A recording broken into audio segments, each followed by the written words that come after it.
And tonight we are in the fourth chapter of the book of Romans, where we left off last week. We'll finish up just a few verses in chapter 3 of Romans, and then move our way into the fourth chapter.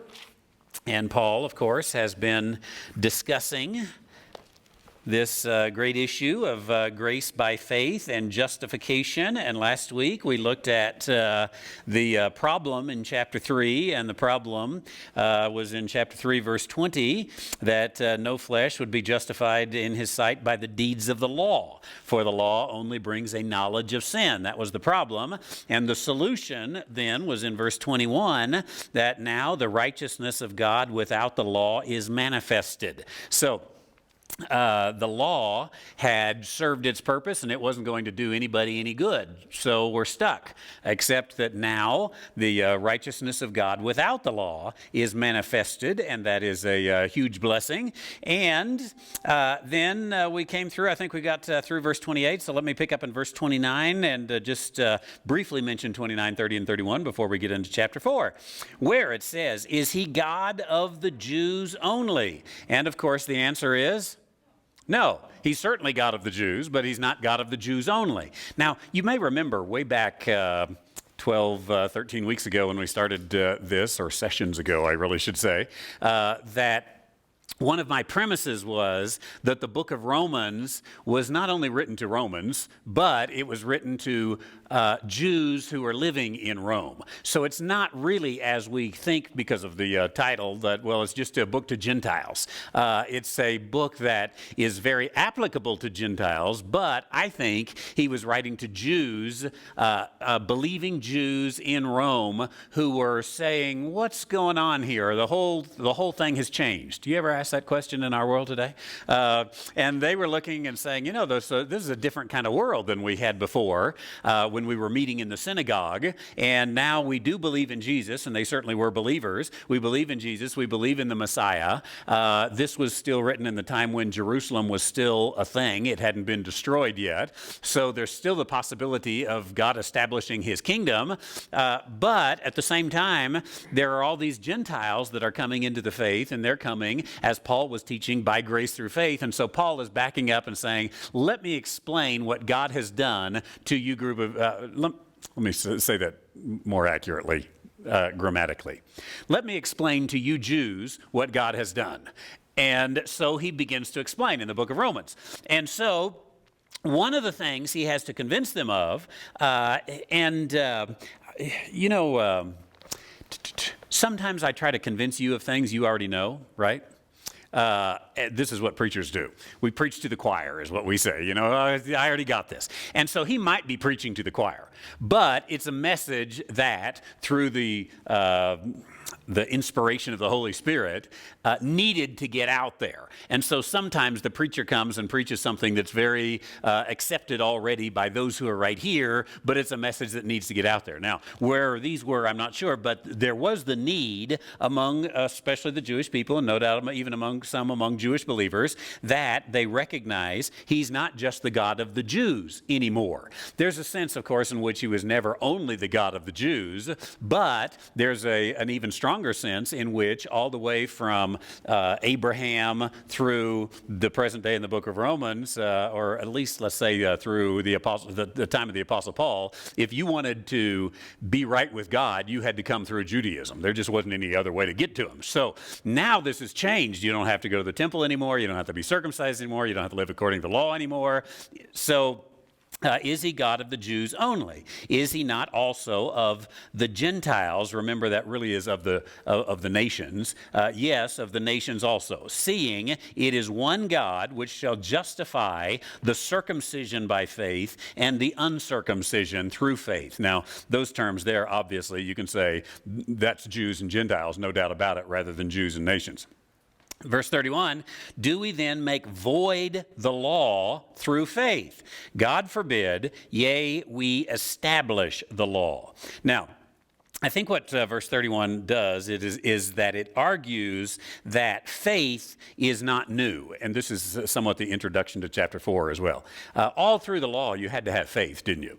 You couldn't just come blindly and offer the sacrifices by rote and say, here they are. That was the problem in the book of Malachi, wasn't it? Just bring the sacrifices and doesn't matter what it is, just go through the motions. And Paul has and is going to argue very forcefully in chapter 4 that you had to have faith. So, do we make the law void through faith? God forbid, yea, we establish the law. Now, the word establish, the Greek word establish, is actually histomai, which probably doesn't mean anything to you, does it? But histomai means to stand. So, we make the law stand. We make the law stand. That is, the law, which was all these motions that you were supposed to do, it needed a foundation. And the foundation of the law was always faith. So with that, then, we go into chapter 4. And in chapter 4, verses, 1 through 9 or so, he is going to give a couple of examples. And he's giving these examples, again, to his Jewish audience. And they were examples of Abraham and of David.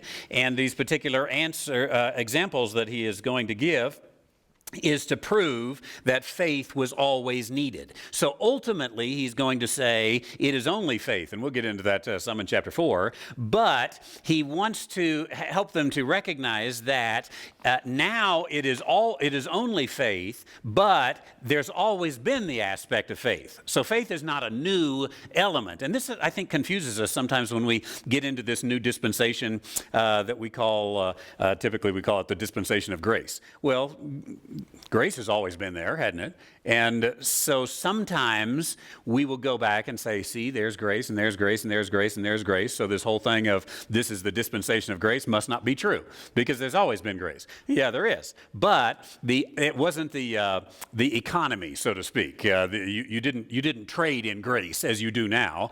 You traded in law and some of the others. But faith, again, has always been there. So first he's going to talk about the covenant that he gave to Abraham. That'll be one example, is Abraham. Then he's going to talk about the covenant he gave to David. That's the second example. The covenant to Abraham was a covenant that had to do with people and a land for those people to live on. Or we might say a nation and its borders. That was the Abrahamic covenant.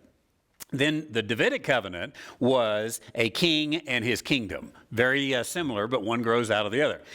So in verse 1, what shall we say then that Abraham, our father, as pertaining to the flesh, hath found?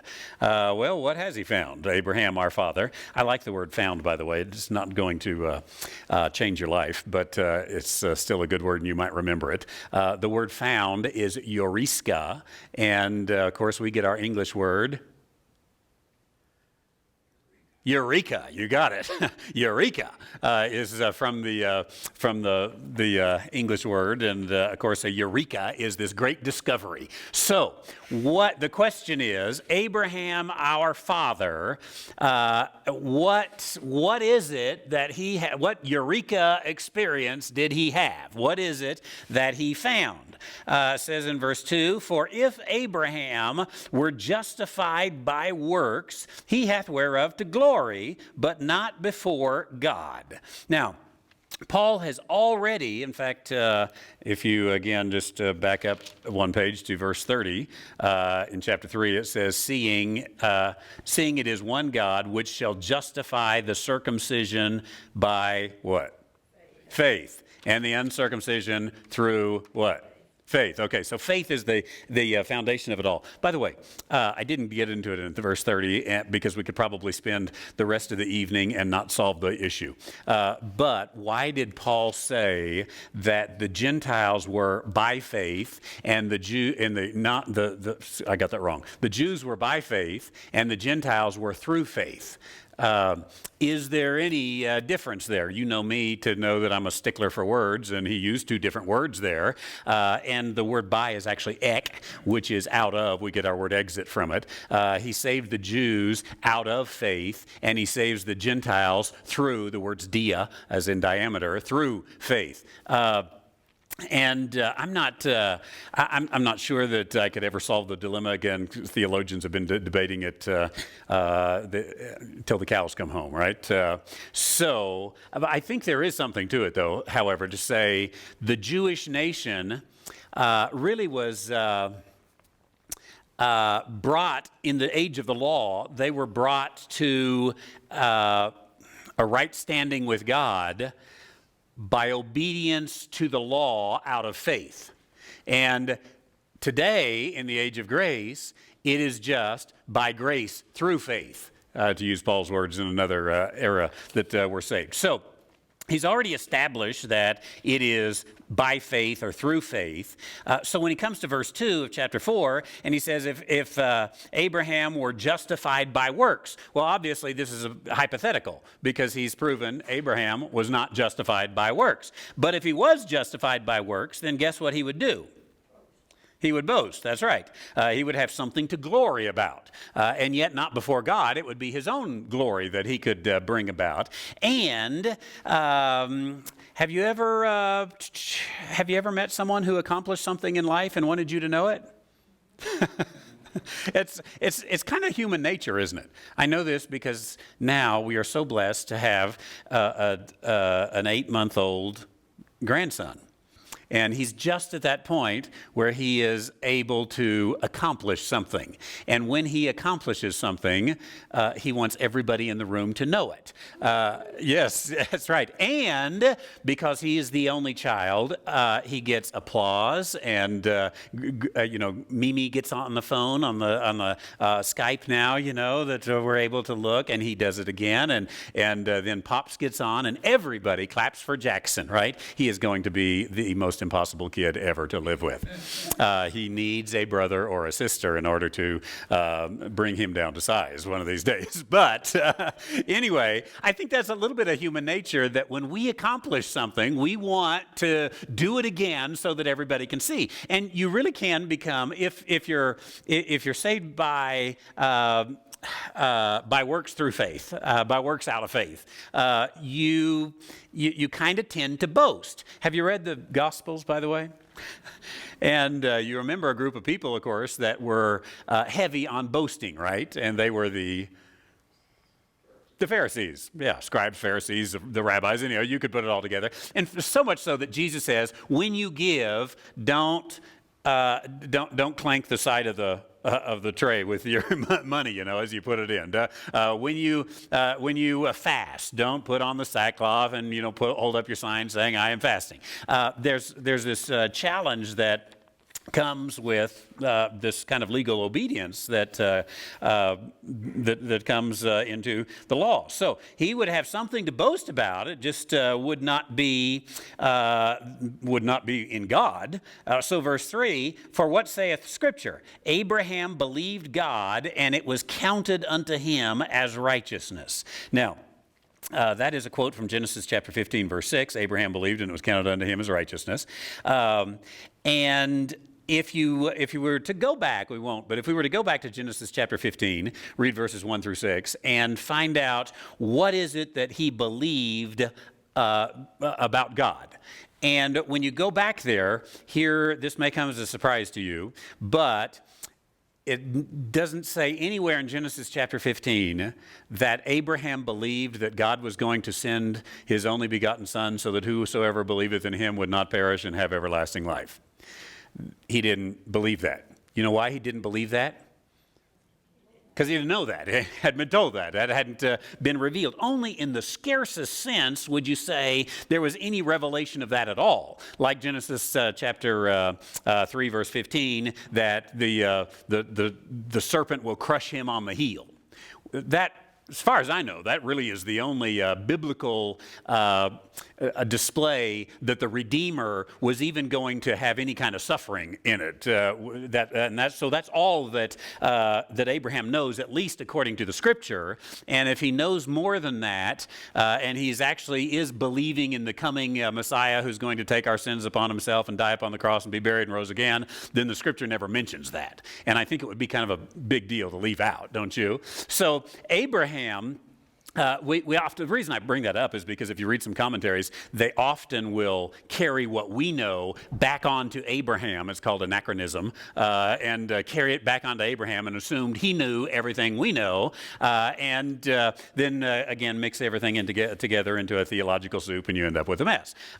So Abraham, what he believed, according to the actual text, is, that's an important thing too. Can I just stop right here for a while? Believe what's actually in the text. Don't make it say more than it says or less than it says. Just go for what it says. Now, some people won't like you when you do that because they have some preconceived notions that they don't want to get rid of. But just take it straight from the text. Well, Abraham believed God, and God told him, and what he believed is, I'm going to make you the father of a great nation. I'm going to give you this land. Now that is what Abraham believed, and it was credited unto him as righteousness. You can't believe that same thing today. First of all, God hadn't told you that he's going to do that to you. But almost regardless, the point of the chapter is he believed. It's his faith that matters. And so Abraham comes, and his belief was that God was going to make him a great nation and give him that land. And so there's no hint, really, that he's placing his faith in Jesus Christ as Savior here. Then we go on in verse 4. It says, now to him that worketh is the reward not reckoned of grace, but of debt. That's just a little bit of a logic statement. I often... when I visit with children about salvation, one of the things I'll typically talk to them is about grace, of course.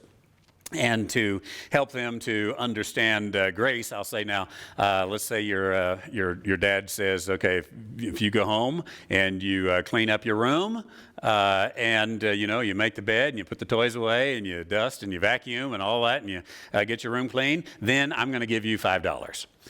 So you go home, you make your bed, you put the toys away, you dust, you vacuum, get it all. It looks better than it ever has looked before. And you come to Dad and say, hey, come look at it. And he comes and looks and he says, wow, this room is better than ever before. Let me give you a hug. And he gives you a hug and he walks out. I say to that boy or girl, what are you going to say now? And almost without fail, every now and then you get a young angel, pure as the driven snow. But 99% of them say, where's my $5? Yeah, that's exactly what you're going to say. And I say, why are you going to say that? Because he promised me. I say, yeah. I say, you worked for it, right? And when you work for it, typically when I am doing this, I'll talk about the other passage in Romans, the wages of sin is death. This is wages. You have to work for it. I know it's kind of a strange concept in our society, but wages are something you work for, and so you earn it. Well, that's what Paul's saying here in a different way. To him that worketh, the reward is a debt. It's owed to you. So you got it coming, no doubt about it, but again, you can boast. But it's not of grace. So then typically with a child, I'll say, now what about on your birthday? You come home on your birthday after school maybe, and what's your mom and dad say? Say, well, if you go upstairs and you clean your room and you make your bed, and you vacuum and you dust and you get it all done, then we'll give you your birthday presents. So does that ever happen in your house? Well, no, that's not the way. Christmas morning, do you have to, clean and dust and all that kind of stuff before you get to open your... No, we don't do that. I say, yeah, you don't work for that, do you? They give that to you because they have a credit card. That's not what I say. They give that to you because they love you, and it is a gift from them to you. You didn't work for it. Again, just very clear what we have here. Now, going on, says, but to him that worketh not, but believeth on him that justifieth the ungodly, his faith is counted for righteousness. Now, this is... this new age, if you will, new dispensation that we're under, and it is him that worketh not. Now, under the law, the works of the law had a standing when they were done out of faith, no doubt about it, as we already saw in verse 31 of chapter 3.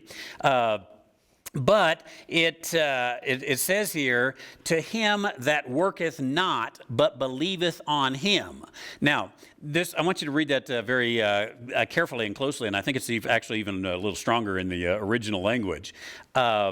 His faith is counted for righteousness. Now, let me just ask again, just what the words say. Faith is counted for righteousness unto whom? According to verse 5. The person who believes, but there's something else in there. Belief is definitely there. The one who doesn't work, yeah. To him that worketh not, but believes. Now put all that together, because I almost missed this as I was going through it, and we just kind of want to jump to belief and take it as if he's contrasting, you used to work, but now you don't have to work, you believe. But actually what the text says is, the one who does not work but believes. Put all that together as a unit or as a package. The one who does not work but believes, to him it is credited as, or it is counted as righteousness. Now, if you want to have righteousness counted towards you, it's an accounting term, we might say imputed, credited to your account. According to verse 5, if we have nothing else to go on but verse 5, if you want to have righteousness counted towards you, then what do you not do and do? You don't work, but you believe. That's right. So verse 5, I think again, clearly says, if you don't work and you believe, it's counted unto you as righteousness. Now, I think you could build a case for this. I'm not going to totally build it tonight, just halfway. I think you could build a case, a very strong case, to say that you cannot come along and say that imputed righteousness, that is God's grace just credited to your account, imputed righteousness can't be given when you believe and you work. Otherwise, we would have just told, we as in the Apostle Paul, we would have just told the Jewish people, keep on doing what you're doing. Keep working, keep believing, because that works also. And Baptists, you keep working and believing too. It's just your work's a little different. You know, you have to bring something for potluck dinner and all these, you know, here's the regulations that you have to carry out. But work and believe. But I think this scripture actually says that it's counted unto righteousness for the one who comes, like that old song says, and says, nothing of my own I bring, simply to thy cross I cling. I don't have any works to bring. I can't do any works. So I'm at the end of myself, and all I can do is believe.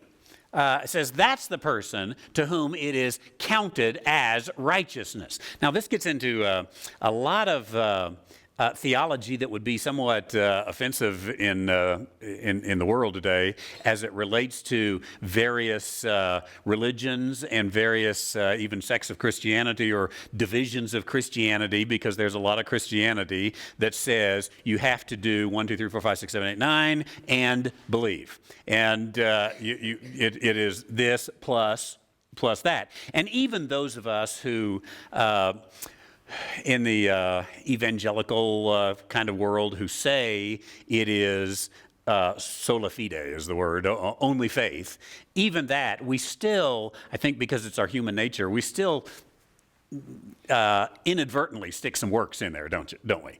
Often it goes like this in the more, say, Protestant world, is that, no, you don't have to do any works. All you have to do is have faith. But if your faith doesn't have some works, then it wasn't really faith anyway. That's really a way of sort of undoing what you just said, right? And I think the reason we undo it is because it makes us feel more comfortable. And I know you're thinking about James, and I'm going to talk about him in a minute. as he comes here, I think verse 5 really does say, to him who doesn't work but believes, it is counted as righteousness. Now, that's justification by faith alone. And in justification by faith alone, again, not a single work is allowed. It really is faith alone. That's all I've got is faith. I come with this belief and find justification by faith alone. Now, let's look at just a couple of passages just to strengthen that a little bit. And one, if you are going to come back to Romans 4, so turn to the right a little bit and let's see, what would it be? 2 Timothy chapter 1, verse 9.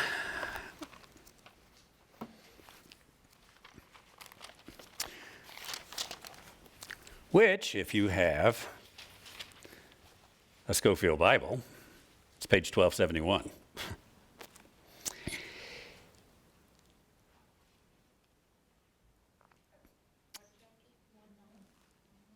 Yeah, it doesn't seem to be the verse I wanted to read, does it?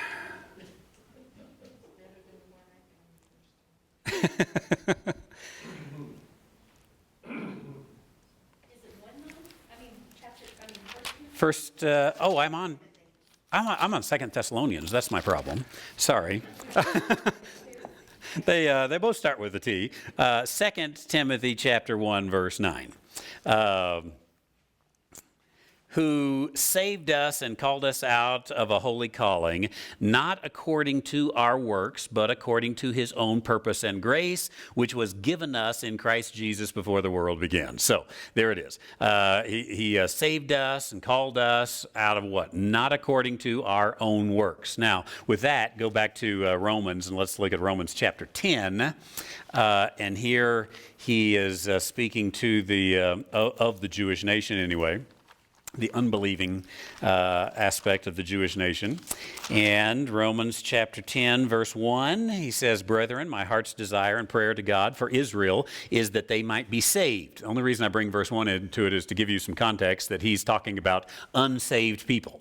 And in verse 3, it says, chapter 10, verse 3, for they being ignorant of God's righteousness and going about to establish their own righteousness, have not submitted themselves unto the righteousness of God. So that was the problem with unbelieving Israel, is they were trying to establish their own righteousness. So they had faith. That was always an aspect of the Jewish law. They had faith, but they had faith plus works, trying to establish their own righteousness. Now, you take all that back in Romans chapter 4, verse 5, to him that worketh not but believeth, it is counted unto righteousness. How then does that reconcile with James chapter 2, verse 4, I believe it is, which is familiar, but I want to make sure I quote it right here. That's not it? Okay. Hang on a second and I'll tell you what it is. It is James chapter 2, verse 24. You see then how that by works a man is justified and not by faith only. So, anybody see a contradiction there? James 2:24. Sorry. James 2:24, and it's really in that whole context of 21 through 26. But in verse 24 is the clearest. You see then how that by works a man is justified and not by faith only. And Paul has said, to him that worketh not but believeth, that's the one that's counted unto his righteousness. So we have a contradiction. How do you take care of the contradiction that is there? I think that you can do a number of things, and in my 25 years of pastoring, I have done them all, to try to dance around those two issues, because James seems to be so much at odds with Paul. So much so that some, like Martin Luther, for example, he said the book of James shouldn't even be in the Bible. James is wrong, Paul is right, and let's go with that. And of course, I don't want to go there, and you probably don't want to go there either. So I have looked at some before. In fact, I think last time I taught James, I said, well, he's talking about really escaping from trials and temptations was the context of James chapter 1 and 2. And so he's not talking about salvation. I said, if you want to escape trials and temptations, you're going to have to add some works to your faith. Now, if you just want to be saved, it doesn't take any works. That all sounded good, and I preached it really nice.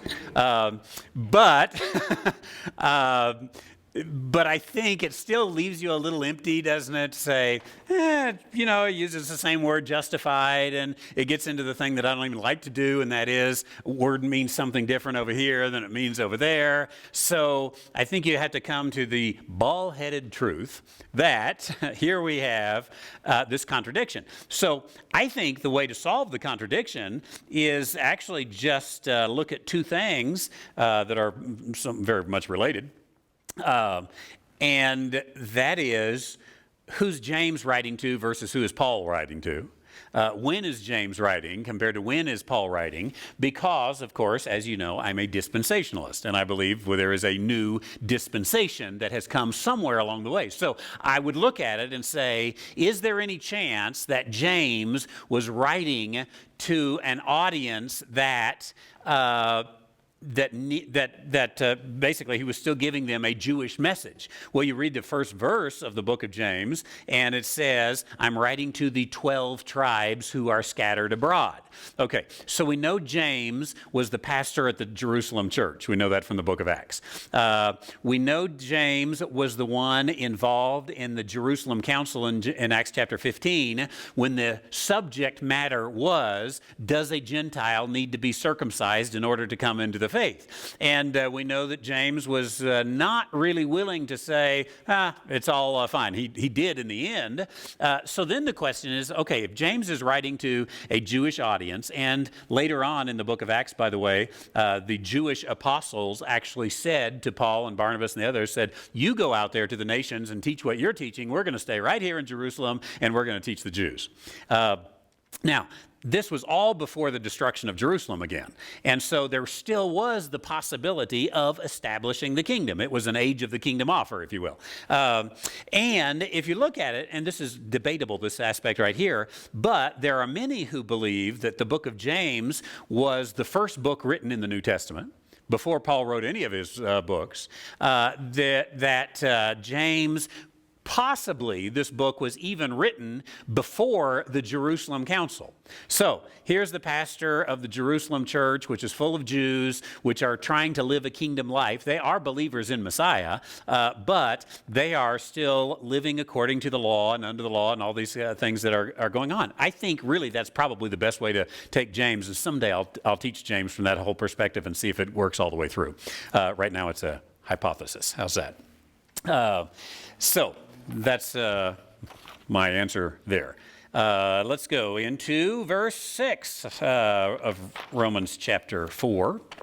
And here we come to the second illustration that faith was always needed. The first is Abraham, and the second is David, two, of course, very Jewish heroes. In fact, I doubt you could get higher than that in the hierarchy of Jewish heroism, right, than Abraham and David. So he says, even as David also describeth the blessedness of man.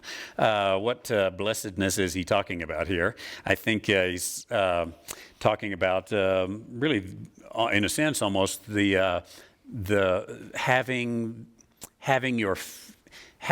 righteousness imputed to you without works, with faith. So he described this.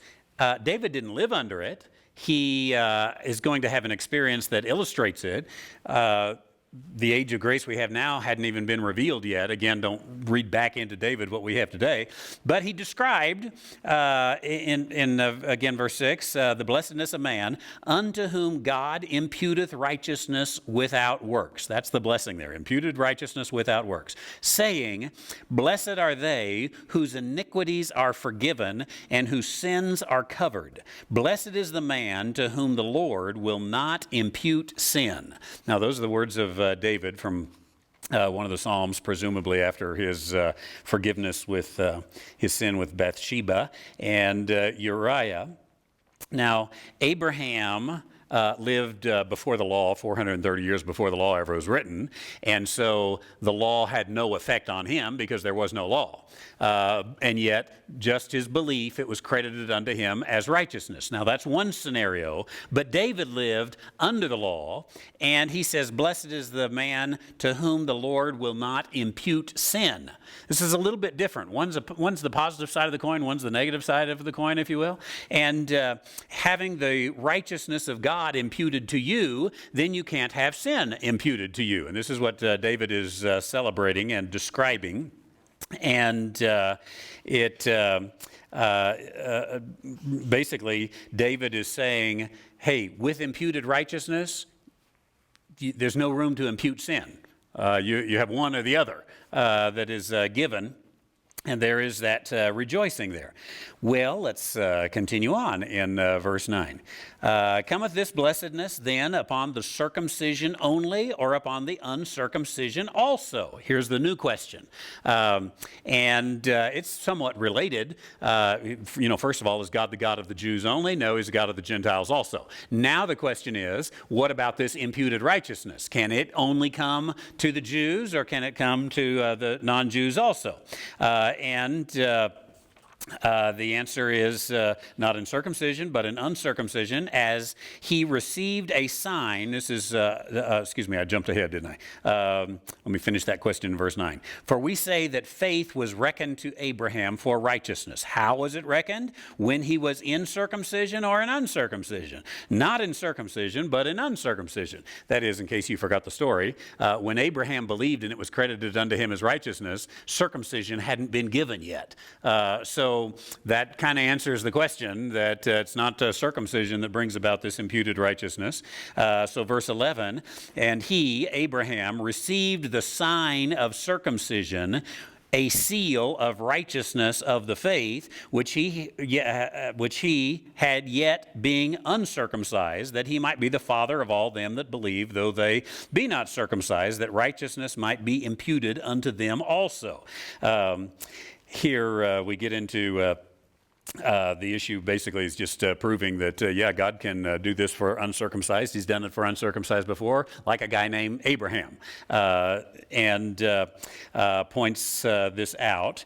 And so Abraham then becomes the father of them that, what? Believe. That's right.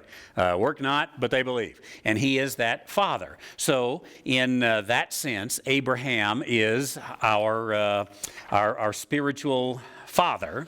And we take that and we rejoice in that we have the same kind of blessedness that was his. And that then he might be the father, whether they're Jew or Gentile. So verse 12, and the father of circumcision to them that are not of the circumcision only, but also walk in the steps of the faith of our father Abraham, which he had even though yet uncircumcised. If Abraham is our father, does anyone want to guess who our mother is? Sarah, you got it. I am going to run out of time before I get there, so I'll probably repeat myself later. But in the book of Galatians, it talks about Ishmael and Sarah, you may remember. And Ishmael, Hagar and Sarah is what I meant to say. Ishmael's the son. Hagar was almost the mother of human ingenuity. How about we just put it that way, right? I don't think God's going to be able to come through with this one, so let's figure out somehow to help God out.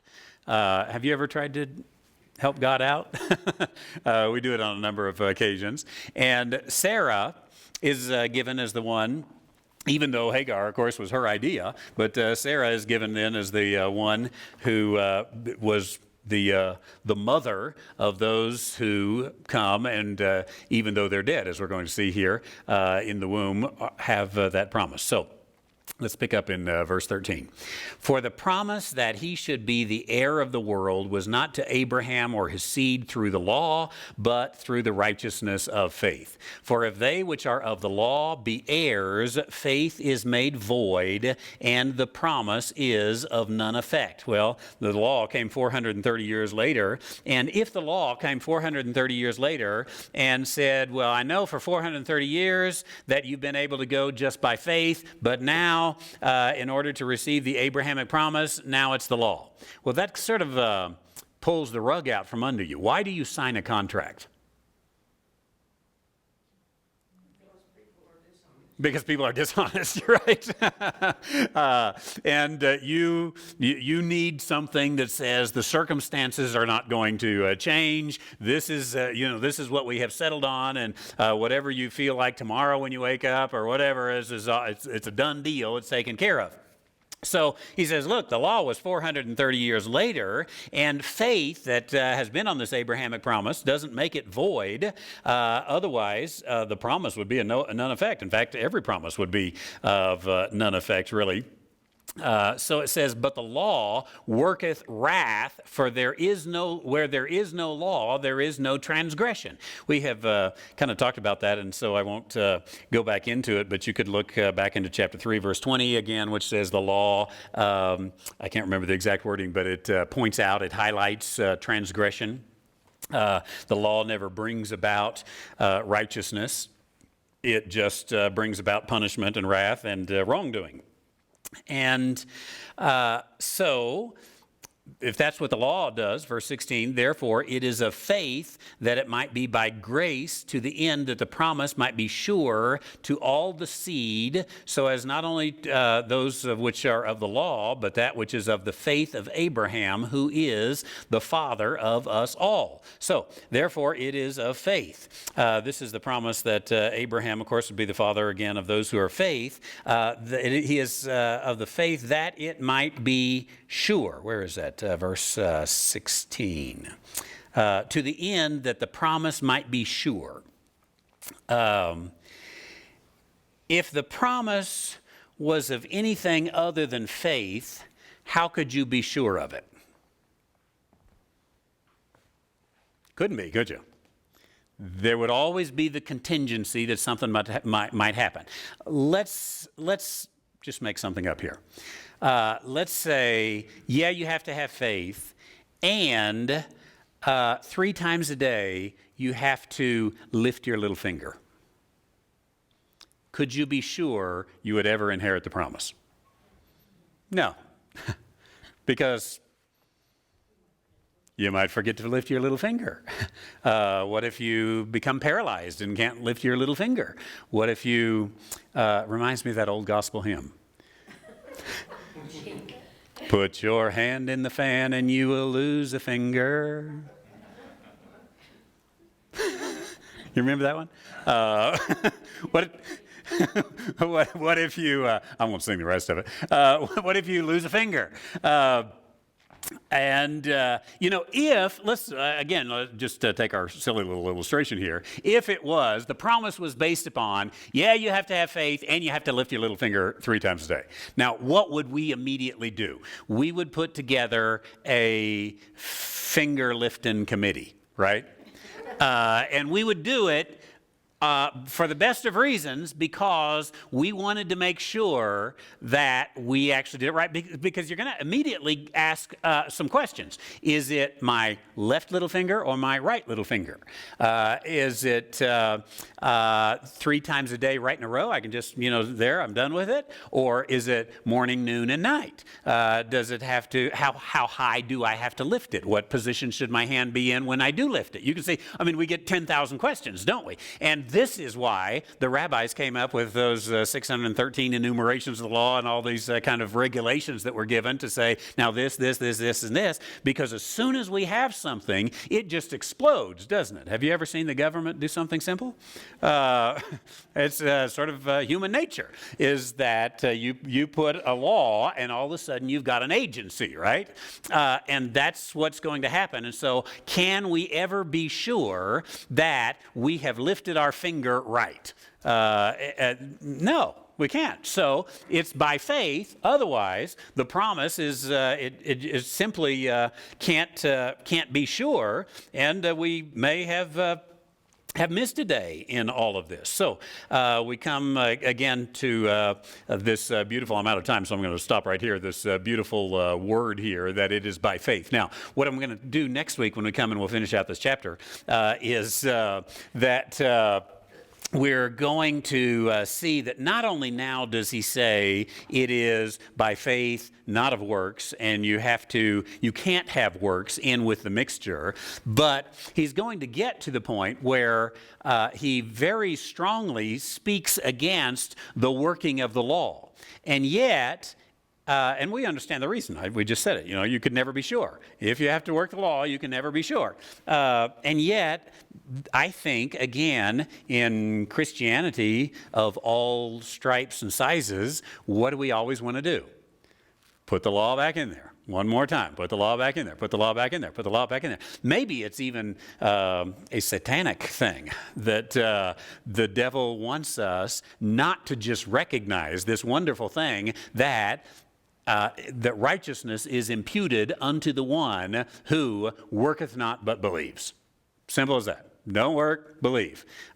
We're almost opposed to that. No. Don't say that, preacher. You can't just not work and believe. We'll be having drunken parties before midnight, if you say that. And yet what we're going to see as we continue on is, I think, the one who understands grace is the one who is much more motivated in their Christian life to do works of righteousness as they realize the gift that has been given unto them. And with that, I am surprisingly out of time. Never happens, does it? Let's pray.